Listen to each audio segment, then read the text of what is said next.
আসসালামু আলাইকুম দর্শক, আমরা এখন কফি তৈরি করছি। আমরা দুধ, চিনি, কফি ও আরেকটি উপাদান নিচ্ছি।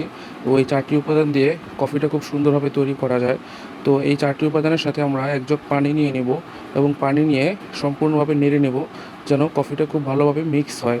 তো আমরা এই কফিটাকে মিক্স করার পরে আমরা 1 জগ পরিমাণ কফি প্রেশার দিতে পারবো না, এতে কফিটা পড়ে যাবে। তো আমরা মাত্র আধা জগ পরিমাণ কফি নিলাম যেন সুন্দরভাবে প্রেশারটা দিতে পারি। তো আধা জগ পরিমাণ প্রেশার দেওয়ার পরে আপনি খেয়াল করবেন জগটা সম্পূর্ণ ভরে যাবে। তো এইখানে একটি কমার্শিয়াল অনুষ্ঠানের জন্য লার্জ পরিমাণে কফি তৈরি করা হচ্ছে। তো আপনি চাইলে ছোটো পরিসরেও কফি করতে পারেন, 1 কাপ, 2 কাপ, 3 কাপ। আপনার কাস্টমারের চাহিদা অনুযায়ী আপনি কফি করতে পারেন এবং এই কফিটা দেখতে খুব সুন্দর হয় এবং খুব ঘন হয় এবং কফিটার মধ্যে একটা ফোমি ফোমি ভাব আসে, যার কারণে আপনি কফিটার প্রাইস যে কোনো একটা অ্যামাউন্ট করতে পারবেন।